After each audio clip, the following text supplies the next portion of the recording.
An electron moves along the line AB which lies in the same plane as a circular loop. ये एक circular loop है और यहाँ से एक इलेक्ट्रॉन ऐसे मूव हो रहा है from A to B.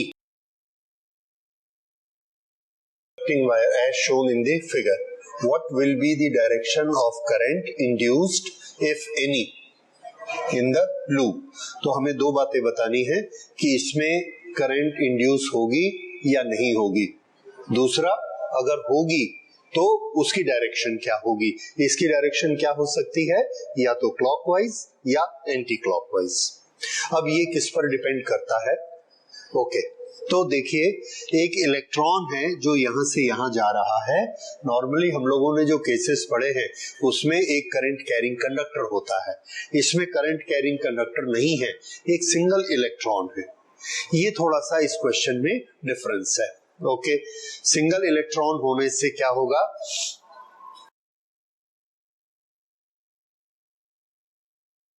यहां पर जब इलेक्ट्रॉन होगा, ओके, ऐसे इलेक्ट्रॉन जाएगा, करंट किधर बनेगी, तो आंसर है अगर इलेक्ट्रॉन इधर जाता है तो आई की डायरेक्शन इधर मानी जाएगी, इस तरफ. ओके, इलेक्ट्रॉन के उल्टी तरफ ऐसे आई आ रहा है. अगर ऐसे आई आता है तो उसका मैग्नेटिक फील्ड किधर बनेगा, राइट हैंड रूल हमने लगाया, ये ऐसे आई और ये मैग्नेटिक फील्ड ऐसा बनेगा. ठीक, ये इस तरह से ये आई और ये अंदर जाता हुआ. ठीक, तो जब इलेक्ट्रॉन इधर चलता है, करंट इधर फ्लो होती है, मैग्नेटिक फील्ड अंदर की तरफ बनता है.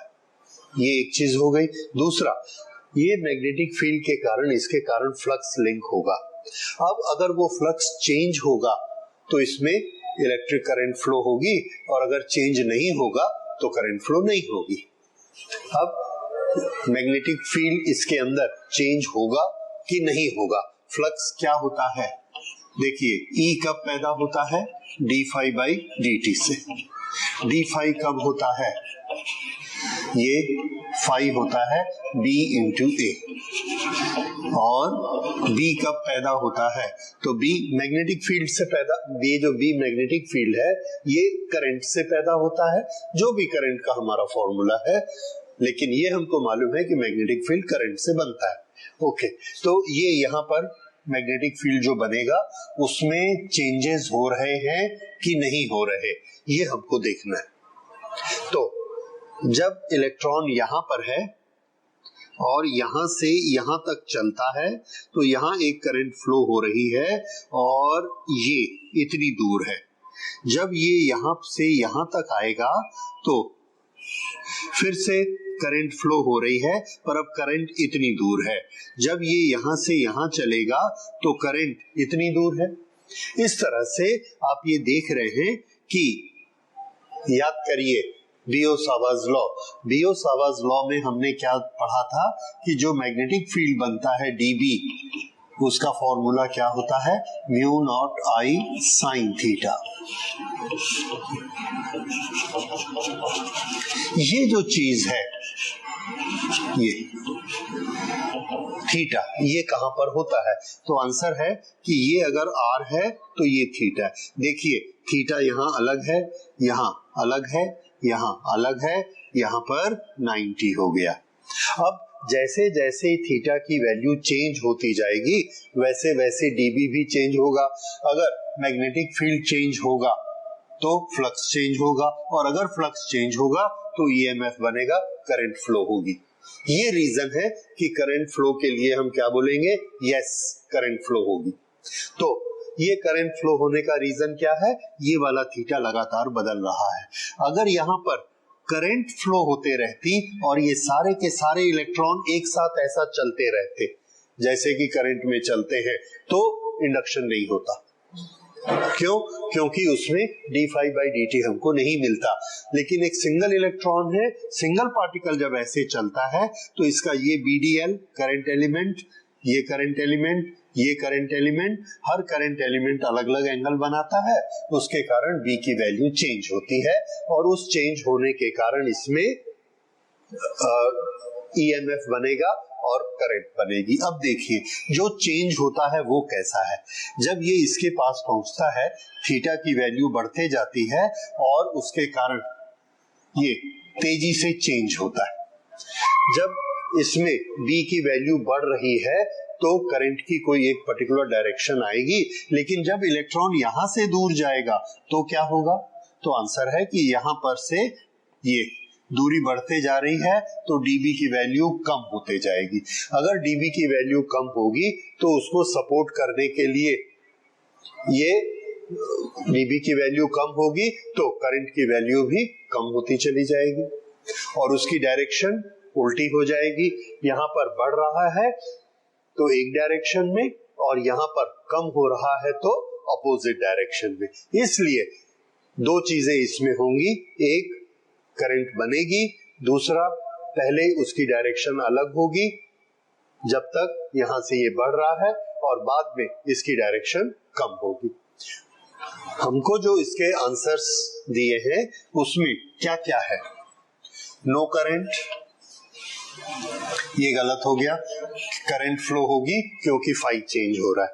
करंट विल बी क्लॉकवाइज, अभी हमने नहीं निकाला, हमने क्या निकाला है, करंट क्लॉकवाइज, एंटी क्लॉकवाइज और करंट विल चेंज डायरेक्शन, हमने ये निकाला है।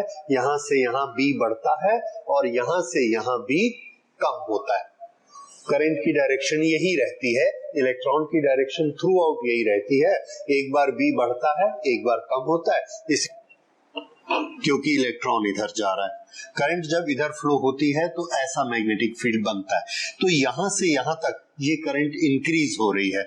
जब ये करंट इंक्रीज होती है तो यहाँ मैग्नेटिक फील्ड इंक्रीज होता है, करंट इंक्रीज नहीं होती, सॉरी, मैग्नेटिक फील्ड इंक्रीज होता है, इसके कारण करंट तो सेम रहती है।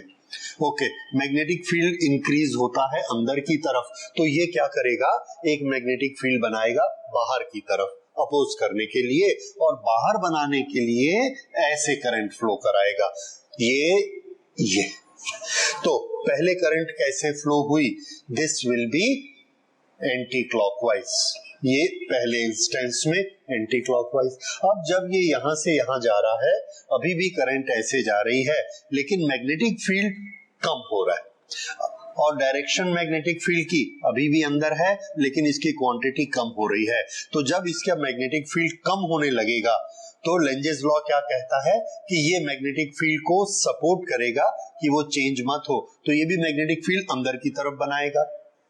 इसके बाद अब अगर ये अंदर की तरफ कॉइल मैग्नेटिक फील्ड बनाना चाहती है अंदर की तरफ ऐसे, तो देखिए करंट की डायरेक्शन ऐसी, तो ये करंट की डायरेक्शन ऐसी फ्लो होगी सेकंड केस में। तो फर्स्ट केस में when it is approaching direction anti clockwise and when it is moving away then it is clockwise. So anti clock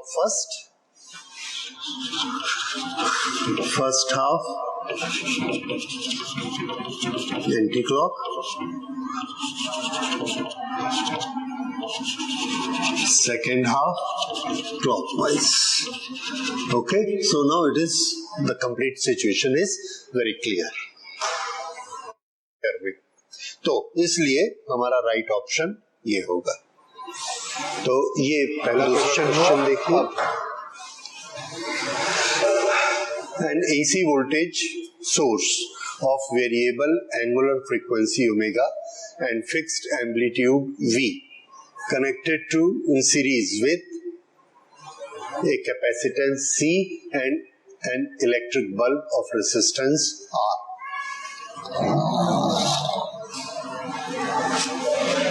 An AC voltage source is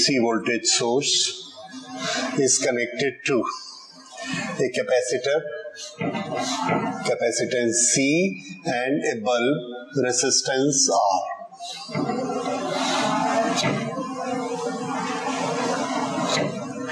Okay, now it has got AC, we know that it is E is equal to E naught sine omega t, where omega is its angular frequency.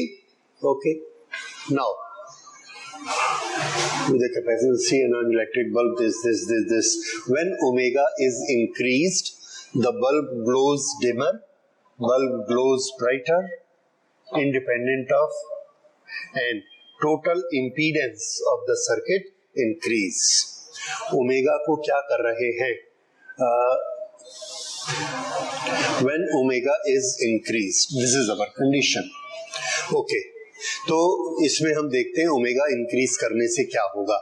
C इसमें एक opposition create करता है जो कि capacitive inductance कहलाएगा, या जो इसका अपोजिशन है उसे कैसे कैलकुलेट करेंगे?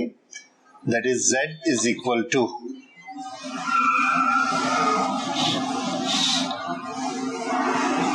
R स्क्वायर प्लस, यहां पर XL नहीं है इसलिए सिर्फ क्या होगा 1 upon XC, no R square plus XC square.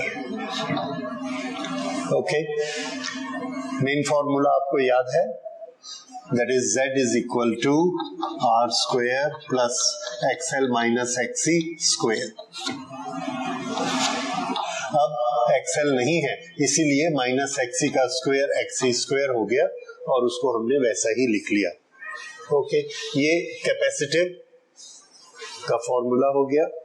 अच्छा, ये इसका इंपीडेंस है. अब इस XC का इस C से क्या रिलेशन है? तो इस XC का C से रिलेशन है R square plus 1 upon C omega. Okay, और पूरे का स्क्वायर. तो ये Z की वैल्यू है, और Z की वैल्यू किसको अफेक्ट करती है? अगर ओमेगा इंक्रीज हो रहा है तो ये वैल्यू डिक्रीज होगी, ये वैल्यू डिक्रीज होगी तो पूरे की वैल्यू डिक्रीज होगी, तो Z की वैल्यू डिक्रीज होगी. इसलिए ये जो दिया है impedance of the circuit increase, ये गलत हो गया, क्योंकि ओमेगा इंक्रीज होने से आप देख रहे हैं डिनोमिनेटर इंक्रीज होगा, ये क्वांटिटी डिक्रीज होगी.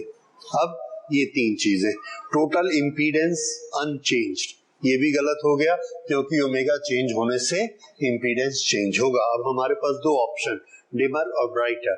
ये डिमर और ब्राइटर किसके कारण होते हैं? करंट के कारण. और करंट का फॉर्मूला क्या होता है? करंट का फॉर्मूला है I is equal to, that is E upon Z. ये peak current I not is equal to E not upon Z, ये उसका फॉर्मूला है.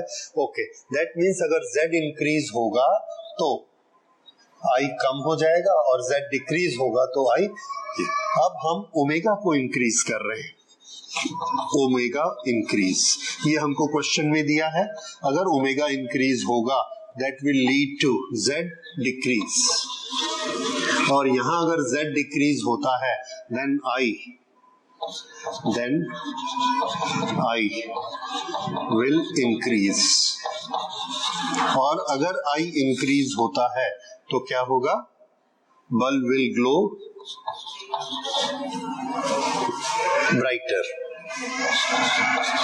तो ये हमारा आंसर आया, bulb will glow brighter, and this is option number B. ये इसकी फ्रीक्वेंसी का इफेक्ट होगा इस पर. अब हम क्वेश्चन नंबर 3 पर आते हैं.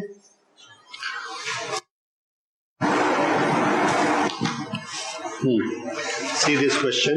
A metallic rod length L is tied to a string of length 2L and made to rotate with angular speed omega on a horizontal table.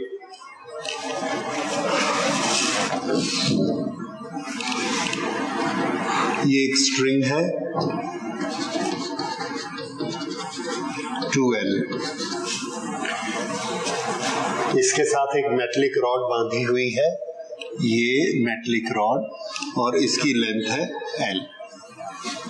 This is L and this is 2L, और इसको हम ऐसे घुमाते हैं horizontal. मैंने diagram ऐसा बनाया है पर इसको हम ऐसे हॉरिजॉन्टल घुमा रहे हैं. ठीक है, angular speed omega,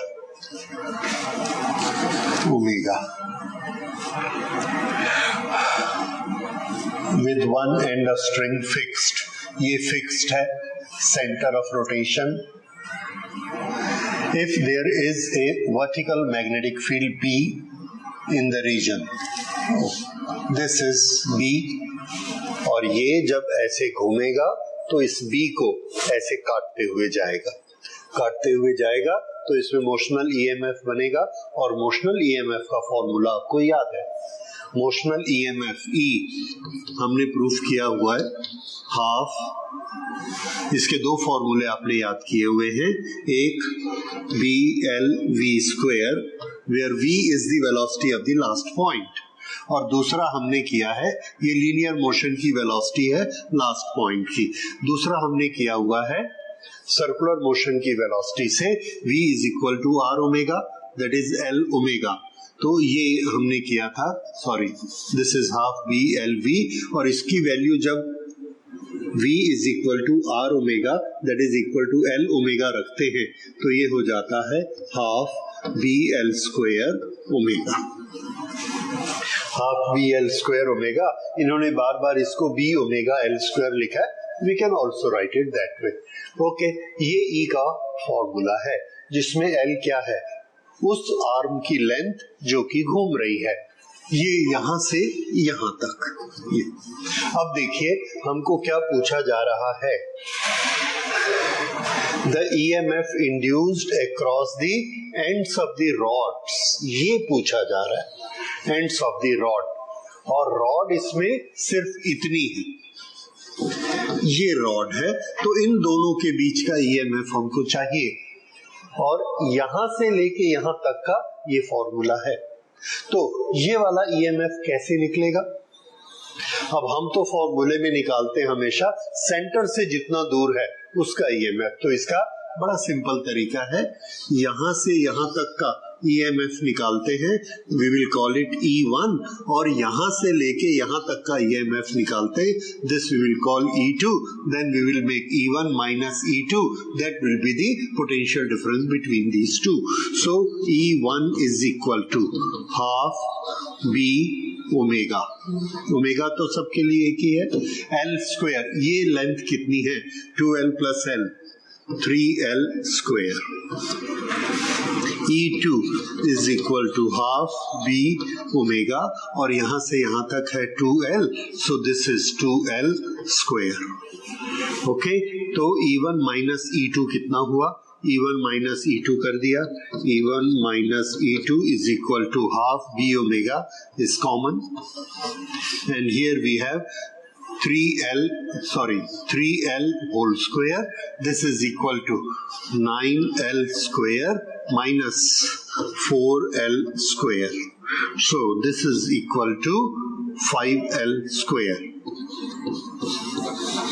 5 upon 2 b omega l square, and here we find this is the option 5 upon 2 b omega l square. So right option is D in this case.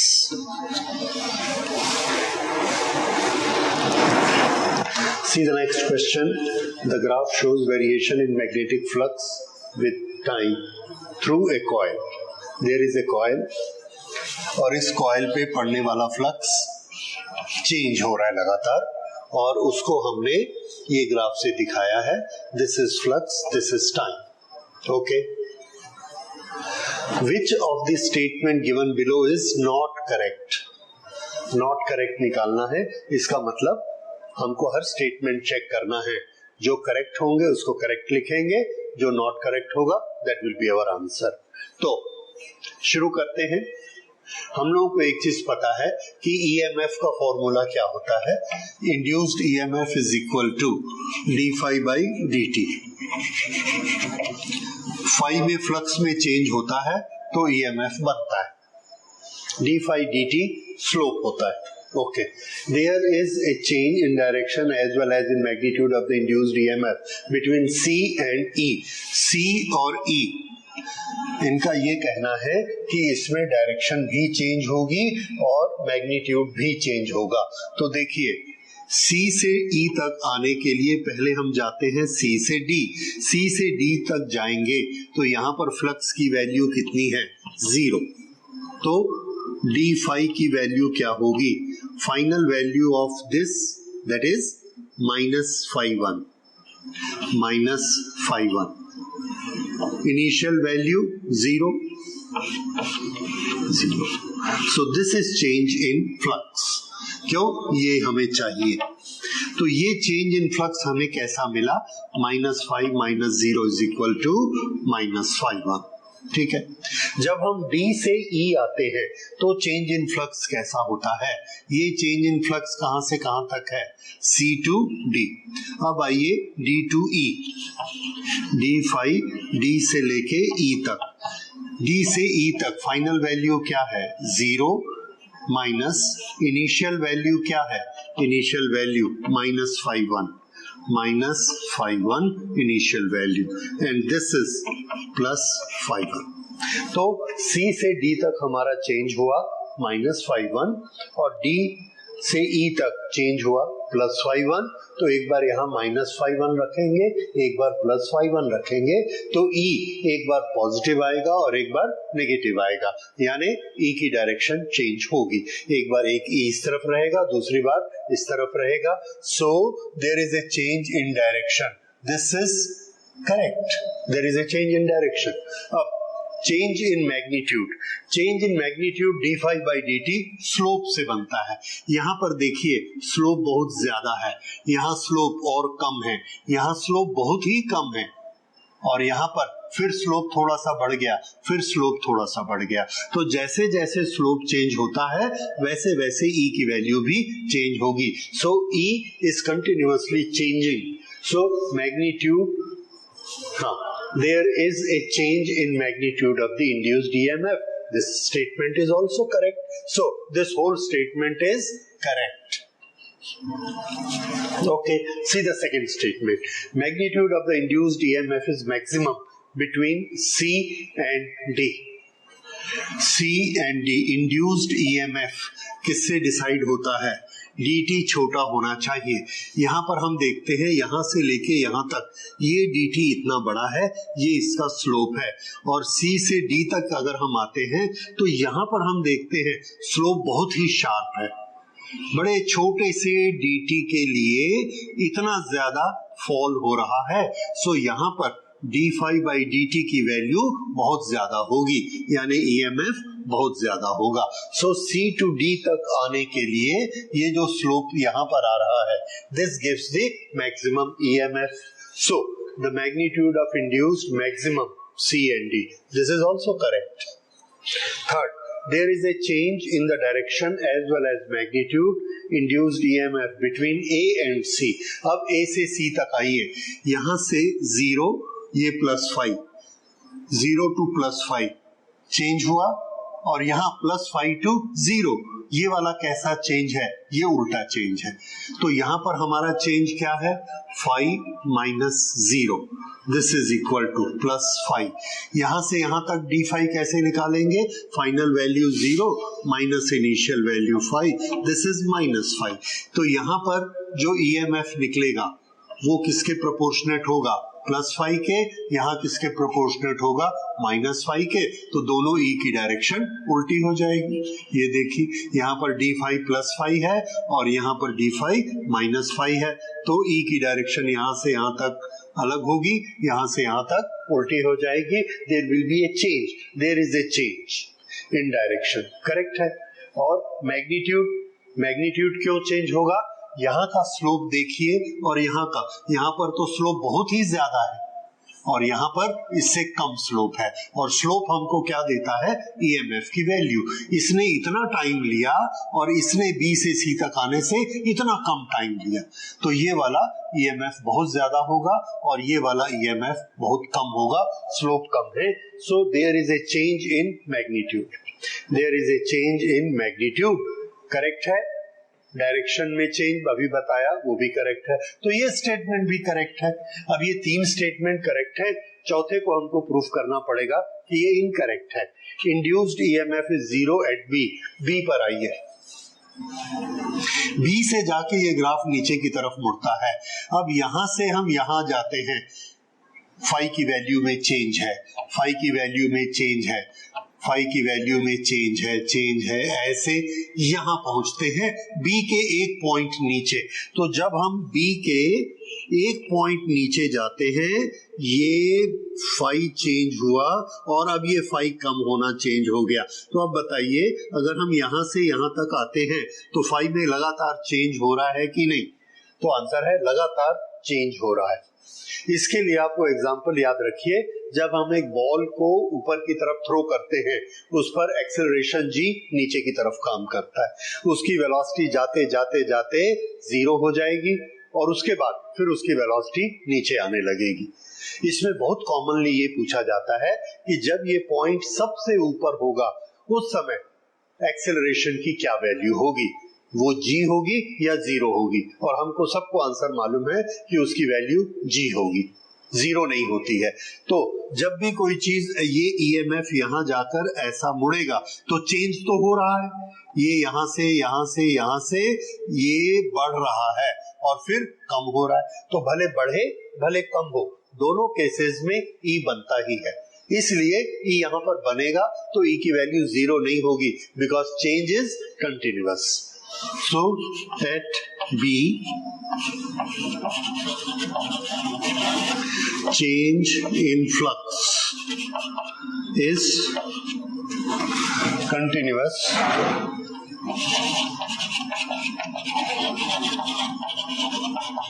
taking place. Therefore, E will not be zero। जबकि इन्होंने क्या लिखा है? Induced EMF is zero। So this is wrong। This statement is correct, this statement is correct, this statement is correct, this is incorrect। So our answer is D। Correct? So ये इस तरह से solve हुआ। Now we'll go to the next question। The current I in inductor coil varies with time t according to the graph shown in the figure. Which one of the following plots shows the variation of voltage in the coil? इसके दो part है। ये एक पहला जो diagram है ये question है। I और T ये एक इंडक्टर कॉइल में इस तरह से चेंज हो रहे हैं। तो कुछ टाइम तक ये T है, कुछ टाइम तक लगातार करंट इंक्रीज हो रही है, फिर कुछ टाइम तक लगातार डिक्रीज हो रही है। करंट और रिलेशन किसका चाहिए? Voltage in the coil. तो वोल्टेज और करंट का इक्वेशन आपको याद होना चाहिए, that EMF induced due to inductor is minus d I by d t, और इसके सामने जो भी कांस्टेंट एक लगा रहता है एल। ओके, एल तो कांस्टेंट है। D I by d T decide करता है ईएमएफ की डायरेक्शन। यहां पर देखिए ये कैसा हो रहा है। यहां से d I by d t is slope. D I by d t, i और टी के ग्राफ में d I by d t क्या होता है? स्लोप। यहां से इस टाइम तक ये स्लोप है, यहां से इस टाइम तक ये स्लोप है, यहां से इस टाइम तक ये स्लोप है, और हम देख रहे हैं कि ये सब स्लोप तो एक ही स्लोप है, यानी ईएमएफ की वैल्यू यहां से लेके यहां तक बिल्कुल एक जैसी रहेगी। It will not change. अगर ईएमएफ की वैल्यू एक जैसी रहेगी तो हम ये भी निकाल सकते हैं कि ईएमएफ की वैल्यू में चेंज तो नहीं हो रहा, पर वो ईएमएफ नेगेटिव है कि पॉजिटिव है। यहां पर देखिए ये आई, यहां पर आई की वैल्यू प्लस आई है और यहां पर आई की वैल्यू जीरो है। Then what is d I in first case? In first second, first half time के लिए ई की वैल्यू हमने निकाली माइनस एल। डी आई कैसे निकालेंगे? Final value of i, that is i, final value i, इसमें से माइनस करिए initial value zero by d t. So this is minus L into i upon d t. ये रहा हमारा dt, इसको आप चाहे तो t dt बोलिए, चाहे t1 बोल दीजिए। t1 यहां से लेके यहां तक, t1 और यहां से लेके यहां तक, वट एवर इट इज। हमको कंसर्न किससे है? इस साइन से, और ये साइन कैसा आया? माइनस। अब ये साइन माइनस है, इसमें t की टर्म नहीं है, this is a constant value t। Okay, तो इससे हमको ये पता लगता है कि हमको एक कांस्टेंट वैल्यू e की मिलती है, t1 minus L I upon t1। t1 is a fixed value. Okay, तो यहां से यहां तक स्लोप नहीं बदल रहा है, इसलिए e एक जैसा रहेगा, वैल्यू नहीं बदलेगी और वो निगेटिव होगा। ये किस ग्राफ में दिखता है? यहाँ पर देखिए e लगातार बढ़ रहा है, यहाँ पर e बढ़ रहा है, यहाँ पर e बढ़ रहा है, तीनों में e चेंज हो रहा है, इसलिए ये तीनों हमको नहीं चाहिए। इसमें देखिए e कैसा है? एक जैसी वैल्यू है, शुरू में जितना है उतना ही थोड़ी देर बाद, उतना ही थोड़ी देर बाद, उतना ही थोड़ी देर बाद, और सबसे बड़ी चीज हमने इसका साइन क्या निकाला है? नेगेटिव। यहाँ पर भी e कैसा है? Negative. So this is the right option. उसके बाद यहां से यहां तक अगर आप चेक करेंगे तो ये है 0 और ये है i, वहां पर e कैसे निकलेगा?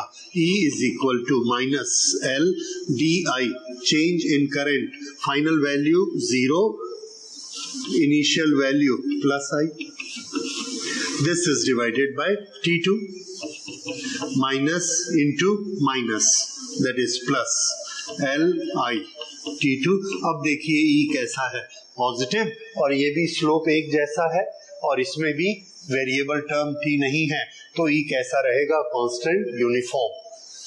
और ये रहा e कांस्टेंट यूनिफॉर्म और पॉजिटिव, तीनों चीजें हमको चाहिए थी।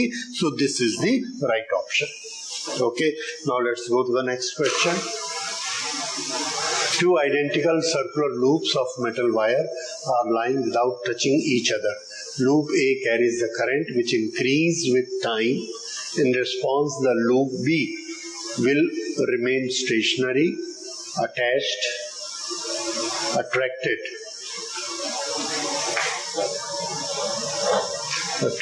by the loop, repelled by the loop, rotate about its center of mass with center of mass fixed. Two identical circular loops of metal wire are lying without touching each other. दो loop रखे हैं, पर कैसे रखे हैं ये हमको नहीं बताया गया। ओके, हम ये मान लेते हैं डायग्राम, ये टेबल पर एक लूप रखा है और ये उसके बाजू में दूसरा लूप रखा है, दोनों आइडेंटिकल है, मेटल वायर है, दोनों एक दूसरे को टच नहीं करते हैं। A carries a current which increase with time, इसके पास करंट फ्लो हो रही है and this increases with time. इसकी डायरेक्शन हमको नहीं दी है, let us suppose it flows in this direction I, and this I increase. When this I increase, there will be mutual induction between the two. उस mutual induction से हमें क्या निकालना है? In response, the loop B क्या करेगा ये हमको निकालना है। चार ऑप्शन है, वहीं का वहीं खड़ा रहेगा, इसके नजदीक आएगा, अट्रैक्ट होगा, रिपेल होगा और rotate about its centre of mass, ये यहां से ऐसा रोटेट हो जाएगा। ये चार ऑप्शन है। ये चार ऑप्शन के लिए हम किस तरह से फैसला करेंगे? पहला ये देखेंगे कि इसमें फ्लक्स चेंज कैसा हो रहा है। तो यहाँ पर जब करंट आई फ्लो होती है तो इसके अंदर एक मैग्नेटिक फील्ड बनता है, वो मैग्नेटिक फील्ड इसके साथ टच होगा, कैसे टच होगा ये हमको देखना है।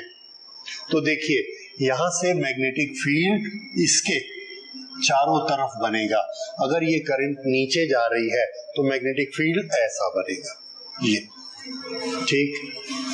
तो यहां से इसके कारण यहां जो मैग्नेटिक फील्ड बनता है वो ऐसा बनेगा, यहां से बाहर आते हुए, तो बाहर आते हुए को हम ऐसा लिखते हैं, ये इस तरफ मैग्नेटिक फील्ड बना। ओके, ये जो करंट ऊपर जा रही है इसके कारण यहां मैग्नेटिक फील्ड कैसा बनेगा, अंदर जाते हुए, इसके कारण अंदर जाते हुए, इसके कारण बाहर आते हुए, और इसके कारण कोई मैग्नेटिक फील्ड नहीं बनेगा। अगर ये मैग्नेटिक फील्ड इस डायरेक्शन में इंक्रीज हो रहा है तो अकॉर्डिंग टू लेंजेस लॉ ये इसको अपोज करेगी, अपोज करने के लिए ये मैग्नेटिक फील्ड उल्टी डायरेक्शन में बनाएगी ताकि इसके इंक्रीज को रोक सके। तो इसमें ऐसी करंट फ्लो होगी जो मैग्नेटिक फील्ड अंदर की तरफ बनाएगी। तो अंदर की तरफ मैग्नेटिक फील्ड बनाने के लिए हमने फिर से ये रूल लगाया, ये मैग्नेटिक फील्ड अंदर बनाना है, कौन सी करंट बनाएगी, जो ऐसे फ्लो होगी ये, तो इसमें करंट ऐसे फ्लो होती है, ये ऐसी ऐसी ऐसे ऐसे ऐसे। अब देखिए ये करंट की डायरेक्शन ऐसे आ गई। अब ये दोनों तार, दोनों वायर एक दूसरे के पैरेलल हैं यहाँ पर, और दोनों में करंट की डायरेक्शन एंटी पैरेलल है। और इसका नियम आपको याद है कि जब ये पैरेलल होती हैं, करंट पैरेलल, तो ये अट्रैक्ट करती हैं, और जब ये एंटी पैरेलल होती है तो ये रिपेल करती।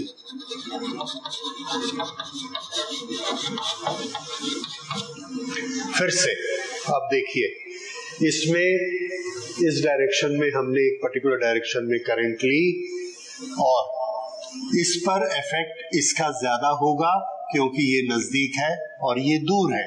तो इसके कारण यहाँ पर हमने ये करंट की डायरेक्शन बनाई और ये मैग्नेटिक फील्ड ऐसा बोर्ड के अंदर से जाके इसमें से ऐसे बाहर आएगा, ऐसे मैग्नेटिक फील्ड बनेगा, तो इसमें से बाहर आएगा।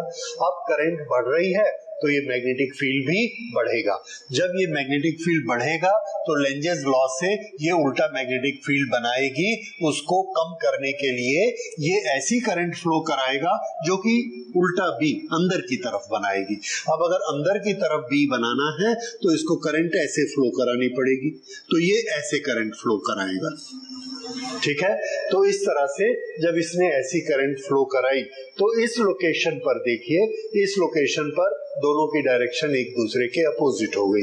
अगर ये डायरेक्शन एक दूसरे के अपोजिट हो गई तो ये क्या करेंगे, एक दूसरे को रिपेल करेंगे। अब यहां हम आंसर देखते हैं, रिमेन स्टेशनरी, आंसर नो। हाँ, और देखते हैं यहां पर ये रिपेल कर रहा है, लेकिन ये और ये तो पैरेलल है तो ये एक दूसरे को अट्रैक्ट करेंगे, ये और ये पैरेलल है, ये एक दूसरे को अट्रैक्ट करेंगे, लेकिन ये डिस्टेंस देखिए, ये डिस्टेंस बहुत ज्यादा है, ये वाले डिस्टेंस बहुत ज्यादा है, इसलिए ये अट्रैक्शन बहुत कम होगा और ये रिपल्शन बहुत ज्यादा होगा। इसलिए अल्टीमेटली ये एक दूसरे को रिपेल करेंगे। So that will be the net force, that will be repulsion. Okay, इसको और इसको, ये दोनों एक दूसरे को रिपेल करेंगे, एंटी पैरेलल है। तो हम क्या देखते हैं, सबसे स्ट्रॉन्ग फोर्स यहाँ होगा because they are close by, so our answer is repulsion. Remain stationary, no, because there is a net force acting on it. Attracted by loop A, no. Repelled by loop A, this is right. And it will rotate, it will not rotate. Rotate होने के लिए condition आपको मालूम है, rotate होने के लिए इसमें भी करंट होनी चाहिए। फिर जब ये मैग्नेटिक फील्ड बनाएगा तो इस मैग्नेटिक फील्ड के अलाइन होने के लिए ये ऐसा घूमेगा, वो कंडीशन यहाँ नहीं है, so it will not rotate and there will be a simple repulsion. So this is our answer for it. Now we go for the next question. The variation of induced EMF with time t, y-axis पे induced EMF, x-axis पे time। Case क्या है, coil in a coil if a short bar magnet is moved along its axis with a constant velocity. Okay, ये coil है और ये bar magnet यहाँ दूर से आ रहा है एक जैसी वेलोसिटी से। अभी इसके फ्लक्स, इसका मैग्नेटिक फील्ड इस शेप में है।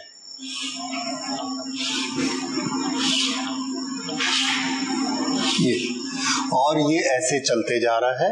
इसमें हमको दिख रहा है पहले 1 सेकंड में यहां से यहां तक आएगा, फिर अगले 1 सेकंड में जब ये और आगे आएगा तो ये वाले और ज्यादा इसमें एंटर हो जाएंगे। तो अगर इसमें मैग्नेटिक फ्लक्स ज्यादा एंटर होना शुरू करेगा तो इंड्यूस ईएमएफ भी ज्यादा बनेगा। इंड्यूस ईएमएफ क्या होता है?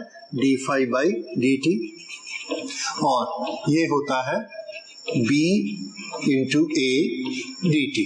अब इसमें एक एक सेकंड हम लेते हैं टाइम, एरिया इसका कांस्टेंट है, तो B कैसे बदलेगा जब ये इसके अंदर जाएगा?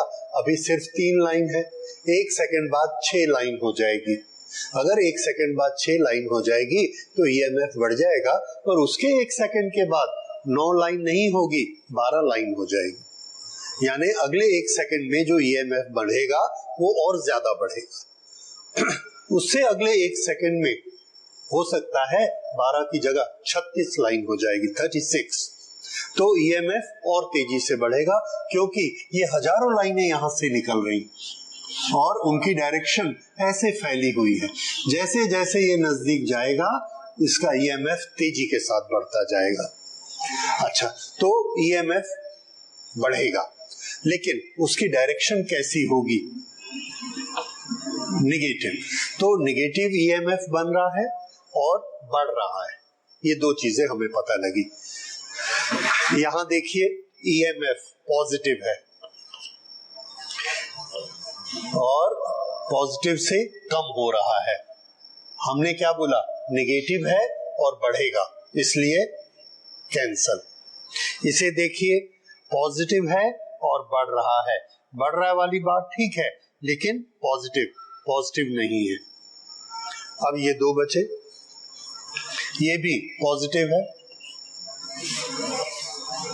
ठीक। लेकिन अगर हम नेगेटिव पॉजिटिव पर नहीं जाएं, तो क्योंकि हम उसका फैसला नहीं कर पाएंगे कि हम एक को नेगेटिव कहते हैं, उसी को दूसरा पॉजिटिव भी कह सकता है, लेकिन यहां जो इंक्रीज हो रहा है वो डायरेक्टली प्रोपोर्शनेट नहीं होता, इसलिए ये वाली स्ट्रेट लाइन नहीं आएगी, क्योंकि उसका जो प्रोपोर्शन है वो साइन के अनुसार बढ़ता है और इसके स्ट्रेट लाइन में नहीं बढ़ता है फ्लक्स का।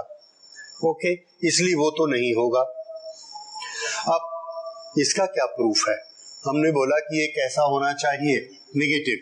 तो ये देखिए ये नेगेटिव है और बढ़ रहा है, नेगेटिव है और बढ़ रहा है, तो ये सब क्या है?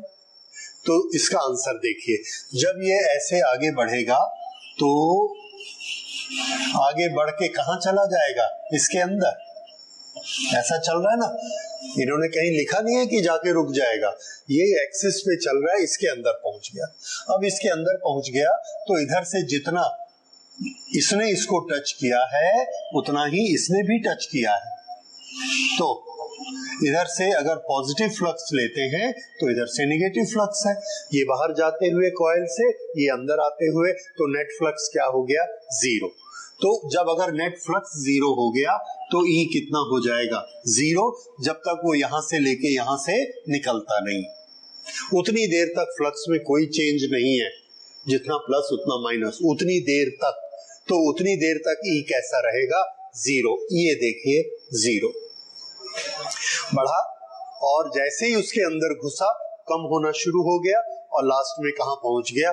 0। अब जब ये यहां से निकल जाएगा तो हम क्या देखते हैं कि ये नॉर्थ वाले बाहर चले गए, ये ऐसे।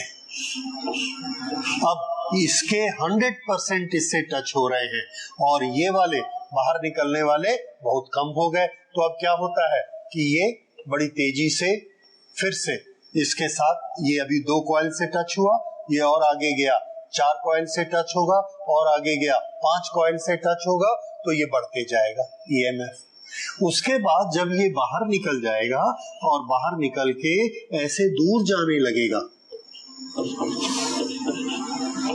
बाहर निकल के जब ये दूर जाने लगेगा तो पहले 100 टच होगा, फिर बाहर जाएगा तो 90 हो जाएगा, फिर और दूर जाएगा तो 70 हो जाएगा, तो ये कम होते जा रहा है, ये कम होते जा रहा है। तो इस तरह से आप देख रहे हैं 1 2 3 4 इस तरह से ये जैसे ही ये इसके अंदर एंटर करेगा, इसके अंदर एंटर करेगा तो क्या होगा, एक छोटी सी स्टेज वो भी देख लीजिए, ये इसके अंदर ऐसा आ गया नॉर्थ। अब यहां से फ्लक्स जो निकल रहा है 1 2 3 को टच कर रहा है, पहले कितने को टच कर रहा था, 6 को, 6 से 3 एरिया में आ गया, कम होना शुरू हो गया।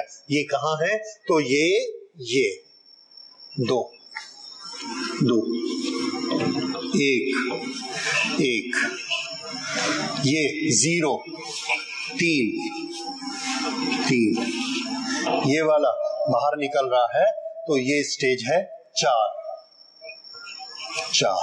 क्यों, क्योंकि ये साउथ इससे इंक्रीज होते जा रहा है, तो ये 4। उसके बाद जब ये ठीक यहां पर पहुंचता है साउथ, उस समय तक ये बढ़ते जाता है, पर जब इससे दूर जाएगा तो फिर ये बाहर जाने शुरू हो जाएंगे, तो फिर ये कम होना शुरू हो जाएगा। This is 5। इस तरह से हमने देखा कि ये अलग अलग स्टेजेस जब ये चलकर जाता है ऐसा वेरिएशन होता है, और जब साउथ जाएगा तो नेचुरली ये ईएमएफ कैसा हो जाएगा, पॉजिटिव, डायरेक्शन उल्टी हो गई। तो इस तरह से पहले माइनस, फिर 0 और फिर माइनस d5 अपॉन dt, तो ई कैसा आ जाएगा, पॉजिटिव, ये ई पॉजिटिव। इस तरह से ये इसका पूरा एक्सप्लेनेशन है, and this is the right answer. Okay, now we take the next question. हाँ, ये क्वेश्चन देखिए, some magnetic flux is change from a coil of resistance 10 ohm. एक कॉइल है, ओके, इसका रेजिस्टेंस 10 ओम है, इसके साथ मैग्नेटिक फ्लक्स चेंज हो रहा है। Okay, link magnetic flux change होता है, उससे इसमें ईएमएफ इंड्यूस होगा, ईएमएफ इंड्यूस होने से इसमें करंट फ्लो होगी।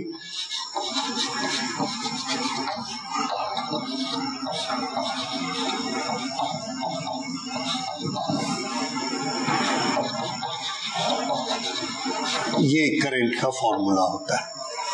Okay, so in it which varies with the time as shown in this figure, the magnitude of change in flux, हमको फ्लक्स का मैग्नीट्यूड पता करना है जो चेंज हुआ। Where is change of flux in all this? Answer, this is change in flux. ये हमको चाहिए। अगर ये हमें चाहिए तो यहाँ पर हमको क्या दिया है, I, और यहाँ क्या दिया है, चेंज इन टाइम dt, तो I और ये, this is I is equal to -1 upon r d5 by dt। तो d5 किसके बराबर हुआ, d5 is equal to r multiplied by I multiplied by change in time। तो r की value हमको यहाँ दी है, r is equal to 10 ohm, change in I कितना है, 4, और ये चेंज कितने टाइम में हुआ, this is 0.1 second, so this is 0.1 second. की वैल्यू 0 है, यहाँ I की वैल्यू 4 है, और I मल्टीप्लाइड बाई dt हमको क्या देता है, I मल्टीप्लाइड बाई dt हमको फ्लक्स देता है। तो फ्लक्स का फॉर्मूला हुआ area under I t graph. ये प्रिंसिपल याद रखिए कि आई टी ग्राफ में फ्लक्स कैसा निकाला जाएगा, area under I T graph. अब अगर क्योंकि एरिया का फॉर्मूला भी क्या होता है, अगर ये आई कांस्टेंट रहता ऐसा तो हम आई को 0.1 से मल्टीप्लाई कर देते, पर आई तो लगातार डिक्रीज होते जा रहा है, तो आई की एवरेज वैल्यू क्या है, 4 से लेके 0 तक एवरेज वैल्यू 2, तो हमको यहाँ पर एवरेज वैल्यू क्या लेनी चाहिए? 2। अगर हम यहाँ पर 2 लेंगे तो हमको करेक्ट आंसर मिलेगा। दूसरा तरीका क्या है? फाई को एरिया बना लीजिए। जैसे हम वेलोसिटी निकालते हैं, acceleration time, area under the VT graph, उसी तरह से डिस्टेंस या डिस्प्लेसमेंट कैसे निकालते हैं? Area under VT graph. और जब भी एरिया निकालते हैं इस ट्रायंगल के लिए हमारा तरीका क्या होता है? Half into base into height. अगर हम हाफ बेस इंटू हाइट करेंगे, so half this base is 0.1 and height is 4। यहां पर अगर हम आई की एवरेज वैल्यू लेंगे तो इसकी हमको एवरेज वैल्यू लेनी चाहिए। एवरेज वैल्यू कितनी है? यहाँ 4 है, यहाँ 0 है, तो इसलिए एवरेज वैल्यू क्या लेंगे? 2। तो आप चाहे ऐसा लीजिए चाहे ऐसा लीजिए, दोनों से कोई भी ले लीजिए, आंसर कितना आएगा? 2। Flux 2 weber. और यहां अगर आप लेंगे तो इसके तरीके से भी क्या आ गया? 2 वेबर। तो हमारा इन सब में से राइट आंसर कौन सा हुआ? 2 वेबर। तो देखिए इसमें 4 वेबर नहीं लेना है क्योंकि पूरे 0.1 सेकेंड तक करंट 4 नहीं रहती है, ये डिक्रीज हो रही है 4 to 0। एवरेज वैल्यू लीजिए या ये फॉर्मूला यूज करिए। आईटी ग्राफ का एरिया जो है वो हमको फ्लक्स देता है। ओके, इस क्वेश्चन को देखिए। If a horizontal straight conductor placed along north south, ये कंडक्टर है, इज फॉलिंग अंडर ग्रेविटी, ये नीचे गिर रहा है, इसकी कुछ वेलोसिटी होगी। Then there is an induced current, no induced EMF and induced EMF. इस 4 में से हमको एक ऑप्शन लेना है। तो ईएमएफ कब बनता है? तो आंसर है 2 चीजों में आप इसका आंसर याद कर सकते हैं। पहली चीज मैंने आपको बताई थी कि जब भी कोई कंडक्टर मूव करता है और अगर मैग्नेटिक फ्लक्स ऐसा है, मैग्नेटिक लाइन, और ये इसको ऐसा काटेगा, तब इसमें ईएमएफ बनेगा, अदरवाइज नहीं बनेगा। अब अगर यहाँ पर नॉर्थ साउथ ऐसे फील्ड लाइंस हैं, मैग्नेटिक फील्ड लाइंस, और हमारा कंडक्टर ऐसे जा रहा है, तो ये कंडक्टर इसको नहीं काट पा रहा है। ये देखिए ऐसा, तो इसको ऐसा कट नहीं कर सका, इसलिए इसमें ईएमएफ नहीं बनेगा। तो आंसर क्या होगा? No EMF, that is no induced EMF. अच्छा, अगर आप मैथमेटिकली जाएंगे तो मैथमेटिकली आपने जो फॉर्मूला याद किया हुआ है, that is E is equal to B l v sine theta. ये साइन थीटा देखिए, इसकी डायरेक्शन ऐसी है और इसकी डायरेक्शन ऐसी है, और इन दोनों के बीच में एंगल कितना है? 0, इसलिए E कितना हो गया? B l v sine 0, that is 0। तो इसका 90 होना बहुत जरूरी है। अगर मैग्नेटिक फील्ड ऐसे हैं तो L को ऐसा होना ही चाहिए, या उसका कोई कंपोनेंट ऐसा होना चाहिए, तभी इसमें ईएमएफ बनेगा, नहीं तो नहीं बनेगा। तो इसका राइट ऑप्शन क्या हो गया? No induced EMF this. Conceptually याद रखिए, ऐसे नहीं होना चाहिए, लाइन को ऐसे कटना चाहिए, और मैथमेटिकली याद रखिए थीटा की वैल्यू कुछ ना कुछ होनी चाहिए। Go to the next question now. A very small circular loop of radius a is initially coplanar and concentric with a much larger fixed circular loop of radius b. A constant current I flow in a larger loop. The smaller loop is rotated with a constant angular speed omega about the common diameter. The EMF induced in the smaller loop as a function of time t is, ये तो काफी बड़ा question है, देखते हैं।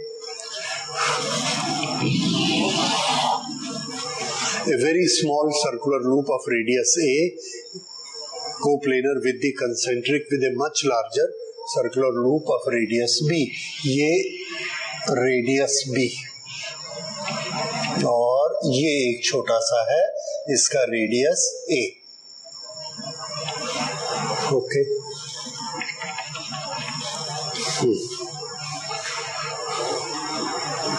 ए constant current i flow in the larger loop, इसमें current flow हो रही है i. Okay, the smaller loop is rotated with a constant angular speed omega about common diameter. ये कॉमन डायमीटर है, कोई भी एक कॉमन डायमीटर, ये इसके चारों तरफ ऐसे घूम रहा है, छोटा वाला सर्कल ऐसे घूमता है. Then EMF induced in the smaller loop is given by this. Okay, तो इसको शुरू करते हैं. EMF induced in a loop, सबसे पहले हमको उसका फॉर्मूला मालूम होना चाहिए कि EMF induced in a loop ये कितना होता है. तो इलेक्ट्रोमैग्नेटिक इंडक्शन के लास्ट टॉपिक में जब हम जनरेटर पढ़ रहे हैं उस समय हमने किया था that EMF induced for a rotating coil is NBA sin omega t, जिसमें n क्या है, number of turns of the coil, b जो यहाँ मैग्नेटिक फील्ड है, a जो इसका एरिया है, और ओमेगा जो इसके घूमने की स्पीड है.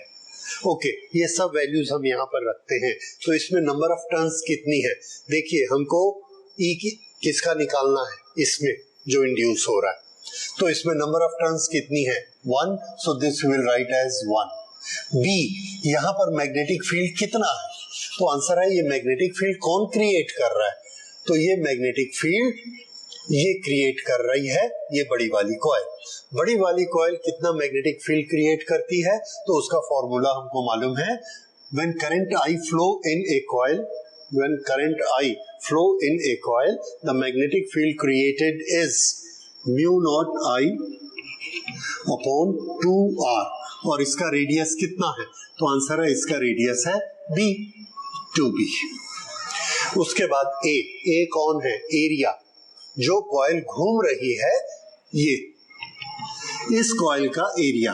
तो इस कॉइल का रेडियस कितना है, इस कॉइल का रेडियस है a, तो इसका एरिया कितना हुआ, pi a square sine omega t. So E is equal to mu not I pi a square upon 2b sine omega t. देखिए किसी से मिलता है क्या, म्यू नॉट पाई तो ऊपर है, ठीक है, a स्क्वायर है, म्यू नॉट आई है, नीचे क्या है 2b वो भी है, साइन ओमेगा टी, यहाँ कॉस ओमेगा टी, इसलिए ये नहीं चलेगा. ओके, सॉरी इसमें मुझे लिखने से एक गलती हो गई. दिस E इसका जनरेटर में हमने फॉर्मूला याद किया हुआ है, NBA omega sine omega T. ये तो ये एक ओमेगा इसमें और आना है, तो ये ओमेगा हर जगह रखते जाइए ओमेगा.